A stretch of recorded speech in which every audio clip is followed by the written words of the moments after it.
What is up? What's good, YouTube? We're back at it again with another video, man. You already know, man. I hope you guys are having a great night or day wherever you guys are in the world, man. This one's a reaction video to God sent hippos to punish humanity and other stuff for 8 minutes. You feel me? It's by Hood Nature. This is my second video reacting to Hood Nature, you feel me? He has 430,000 subscribers now, so like that's pretty crazy. You feel me? I feel like he blew up like a lot more in the recent past than he ever has. So yeah, man. And they seem to be these videos. I mean, I've done one before, and it seemed to do well on my channel. So like, I'm gonna do another video again. So this is the video. You feel me? So let's get right into it, man. I'm excited for this because hippos.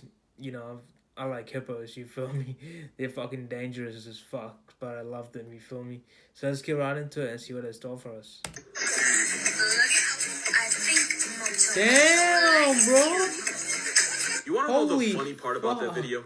Hippos normally don't swim. They're so heavy that they sink to the bottom, so they usually just walk along the lake floor. That hippo was literally sprinting underwater towards that boat. I don't know what the hell got Motomoto so motivated, but all I saw was malicious intent. Hippos aren't just the most aggressive animals in Africa. They're one of the most homicidal things to ever have a pulse. Not only can they clap crocodiles in half, these Bundy horses will bark animals that are literally zero threat to them. This hippo straight up dominated an antelope for no reason other than I guess the poor animal's breathing too loud and the hippo chose death penalty. Also, this is what happens when a lion tests a hippo's hood. They have one of the most devastating overbites of any animal. Damn, bro, look at that, bro. That can swallow you whole, bro. I don't care what no one says. I mean, I don't think anyone's gonna argue with me on that one. Cause, fuck me, look at that, bro. I could just literally just step into it and it's just gonna gobble me up, you feel me? Holy shit. Of about 2,000 pounds of force, respectfully. But if you've ever seen one violate a watermelon, you already knew that. In an area code with elephants, hyenas, and buffalo, hippos are the most on-site and they lay 500 people to rest permanently a year. But God can't help you if they catch you in the water, because they've been known to capsize small boats and maul anyone that falls in, either by drowning them, chewing them into human applesauce, or straight up swallowing them whole. And don't think you're finna get on their good side. This man adopted an orphan baby hippo only to get brutally mauled and mutilated by the same hippo in the same river he rescued it from. Hippos have no soul. They answer to no God. Moral of this video, if you ever see a hippo yawn, you could be the one going to sleep. Damn, bro. That's some shit. Huh. Well, if you're watching this, it means community guidelines hasn't taken my ass yet, and you probably want to know what in the hub this X-rated Pokemon is. It's Nemurti, also known as a ribbon worm, and that nonsense you just watched is how they hunt. The worm shoots out its proboscis, which it uses to wrap around its prey and immobilize it with sticky, toxic secretions, only to end the nightmare by pulling it back into its mouth. The proboscis is a long tube. Okay, this is not about hippos for 8 minutes. So like, I thought it was about hippos for 8 minutes, but it says on the title and other stuff for 8 minutes. So yeah, the hippos was just like the first part of it. Oh, I got confused on that one. Used for eating that normally sits in the worm's guts, but when it wants to catch a body, it forces the proboscis out of its mouth. And some of them are branched, just like in this video. Bro. It's kind of like how chameleons eat their tongue to snatch a meal, except this worm looks like Spider-Man busting out the next generation. They're not incredibly dangerous to people, but they do have crippling anxiety, because if you take one out of the water for more than 10 minutes, its body will literally fall apart. No cap, these pieces are actually one worm. It technically doesn't kill the worm, but it is a sign of high stress. So if you don't want to stress a worm, and you don't want to look like someone left a liquid daycare on you, leave it the hell alone. Respectfully. Damn. What the fuck incarnation is that? I don't think enough of society realizes just how big these f***ing turtles get. That is the biggest shell jockey of them all, the leatherback sea turtle. This turtle can max out at 7 feet long and violate the scales at 1,500 pounds. For reference, that's about as heavy as some American male bison. The largest leatherback ever found was on Harlech Beach in Wales. It was almost 9 feet long in 2016. That's not the year. That's how much the turtle weighed. 2,016 pounds, or 914 kilograms for those of you that aren't American or use the metric system. Which is really just saying not American twice. Even though they're built like a refrigerator with flippers, they can reach speeds of 22 miles per hour. They're built like a refrigerator. Fucking hell. And you might be wondering why an animal that big would ever need to move that fast. This is why. Yeah, this too. But if they can avoid tiger sharks, homicidal Oreo dolphins, or worst of all, people, leatherbacks can live for 70 to 80 years, and some even hit the century mark. You'd be surprised how long you live when you stay calm and mind your own business.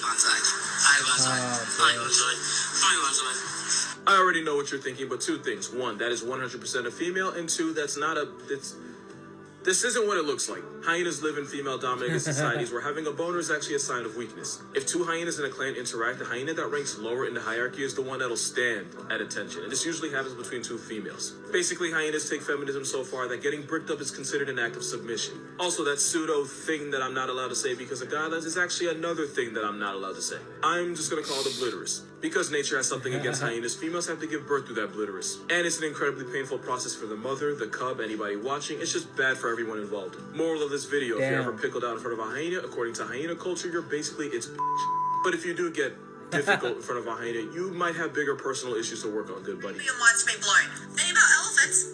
Have boobs. I'm never going to think of Dumbo's mum the same. I'm not gonna lie, I kind of thought we already knew about elephant boobs, but I can give you something much, much worse. Have you ever seen a dolphin's rack? Because if you have, you're a liar and you really need to work on that. You're a liar because a dolphin's milk-giving area is found inside openings on either side of its anus. Not only that, but a dolphin's nippular area is actually inverted. To get the milk and, live, the baby dolphin will stick its beak inside her mammary slit and then gently nudge the mother, who will proceed to squirt the milk into the baby's mouth. One of these days, guidelines is gonna get tired of my shit. The people that get triggered... He has so much knowledge, bro. Like, this guy isn't even, like, that old, Like, he's, like, my age. Like, he's probably, like, a little bit older than me. But, like, he has, like, so much knowledge on, like, fucking nature and, like, animals. Fucking, that's crazy. Obviously, just animals, not nature. But, yo, any animal, bro, like, you put any animal in front of him, like, birds, fucking, I saw a video about birds as well, like, recently, that he posted. Any wild animals, like, he just knows everything about them, like, it's crazy. By public breastfeeding, better be glad we're nothing like dolphins, because if we were, it would actually be a felony. Laws would be broken and childhoods would be ruined. To be fair, dolphins only live like this because they're stuck underwater, and the mother can control when she ejects the milk so she doesn't waste it out in the ocean. Also, dolphin milk has high fat content, meaning it can pass the water and not get dissolved before it reaches the baby. Also, dolphin milk is oily, bitter, and not very sweet tasting. I don't want to know how we know that. Baby dolphins will drink mama's milk for 2 to 3 years, which probably explains why dolphins are a menace to society. When you spend that much time feeding right next to an asshole, it's only fair that you become one. You are what you eat, being down bad, and there's being this beetle. So the flower beetle, right? The competition for females is so high that it causes the males to do some of the most down atrocious things I've ever heard of. Because male flower beetles are bisexual, and half the time they're mating, they're actually mounting another male. They'll even go as far as to release inside them. But there's actually a reason for this. Basically, by injecting another male with their own baby maker, if that male mates with a female, it's possible that the love juice of the first male is what gets transferred. Meaning it's possible for a male to knock up a female without ever meeting her because he turned his competition into a walking spank bank.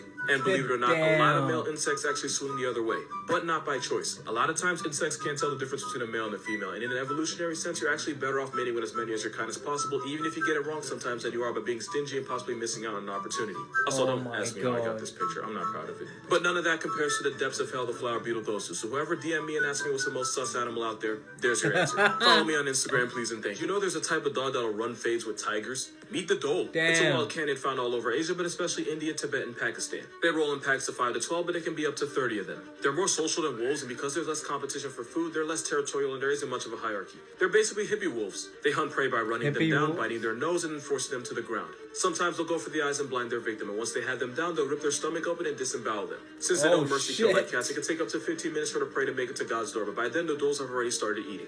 On a wholesome note, they let the pups eat first because the pack prioritizes the weakest and youngest members. Because their grocery list is almost the entire jungle census, they often compete with tigers and leopards. It hasn't been confirmed, but allegedly they put tigers on t-shirts because they are exactly what chihuahuas think they are. They'll often jump tigers and then force them into the trees. Since a tiger can erase a dhole with one swipe, the dogs only act tough when they have the squad behind them. They've also been known to straight up punk leopards out of food. But don't get it twisted. If a leopard or a tiger catches a dhole slipping, it's curtains. But these Asian cujos will pocket check bears, tigers, and leopards, but never keep the same energy with humans.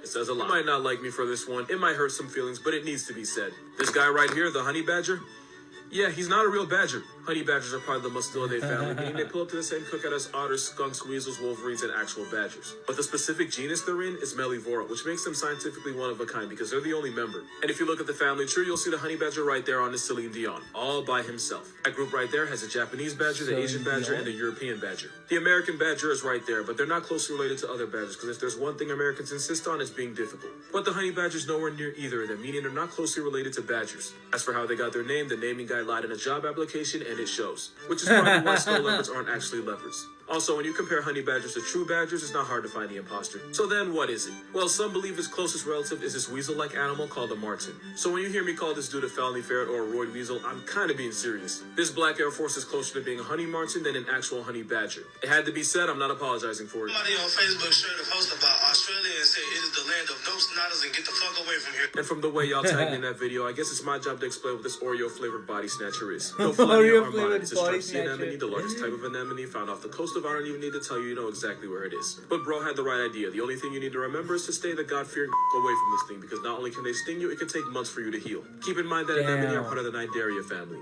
I'm not even finna lecture you. The only names you need to remember are jellyfish and man-o-war, because those it's cousins. Their tentacles have papillae, which are covered in large explosive stinging cells called nematocysts, which will introduce themselves to your skin if this satanic Pokemon feels threatened. The tentacles end with a swollen tip that's also covered in excruciatingly painful venom. Difference between this thing and your ex, if bro hits you with just a tip, you'll actually feel it. I actually love Australia, but y'all are really one of one. Okay. That was the end of the video, guys. I hope you guys enjoyed that reaction, man. Man, yeah, that was a lot of knowledge, man. He has a lot of knowledge. And, like, the way he delivers it as well, like, it's so interesting.